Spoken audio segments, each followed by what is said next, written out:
Aquaman. So, with Aquaman The Lost Kingdom on the way, I thought I would re-review Aquaman. I've done this before on my original channel.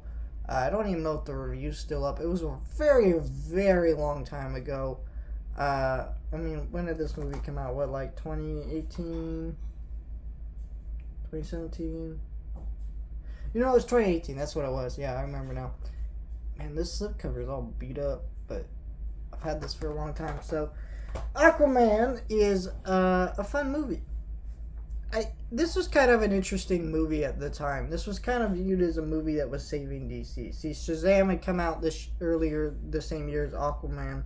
It was a fun time, but not a lot of people saw it still. It did okay enough to get a sequel that bombed financially, which fucking sucks. Go watch Shazam Fury of the Gods and Shazam if you haven't seen those movies. They're great movies.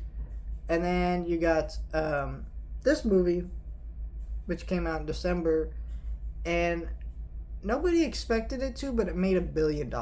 Nobody expected it to because the first time we saw Aquaman was in the Justice League, Joss Whedon version, and it was bad. It was just a bad movie, and he was bad in that movie. And so even me, I didn't really have expectations going into it. Aquaman was always viewed as a joke. This movie kind of made Aquaman cool, but it still kind of made him a joke. What I mean by that is, like, Jason Momoa does a great job of making you think Aquaman is cool in this movie, but there's still enough goofiness with it, and a lot of that is to James Wan's direction. James Wan is really great at directing any kind of movie you can think of, action movies, horror movies, whatever you can think of, and making them goofy, where, like, you're not laughing out loud, but you're playing along with it. Like, the Saw movies are kind of like that.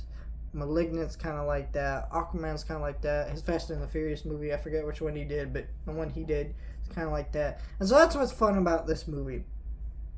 And also his direction is really cool during the action sequences. A lot of the cool camera angles and weird turns he makes with the camera. All the cool stuff he does with the camera is just awesome in these action scenes. There's still goofy shit in this movie that's kind of bad.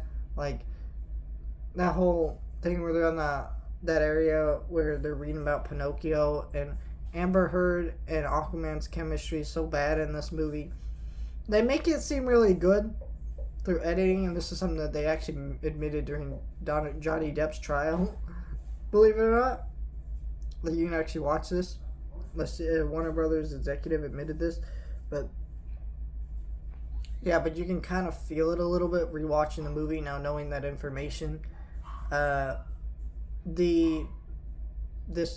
cover of Africa by Toto is horrible, and some of the dialogue is just straight up laughable. Like, okay, like, there's just some straight up just terrible dialogue that Ocean Master spews out during this movie, but it's like, also, that is part of the charm. It is goofy.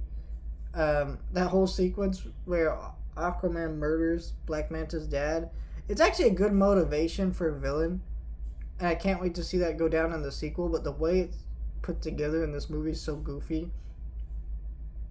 Like, am I supposed to care about these fucking pirates that were just murdering people a minute ago?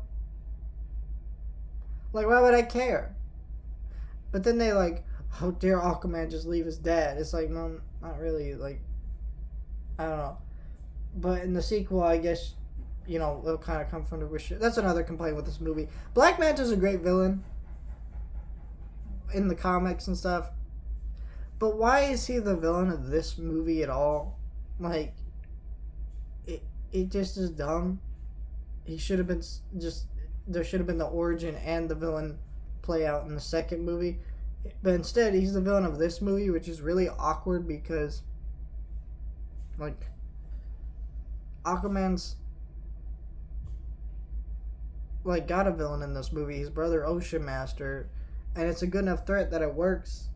It's just Black Manta kind of, like, comes in, is like, boop, bye, and then it's just like, that's it, and it's kind of weird how that's all put together, but I don't know, it works fine enough, I guess, but other than that, it's a really good movie for what it is. This isn't like top 10 cinema or anything. It's just a fun, stupid comic book movie but I think it knows it and it plays around in that.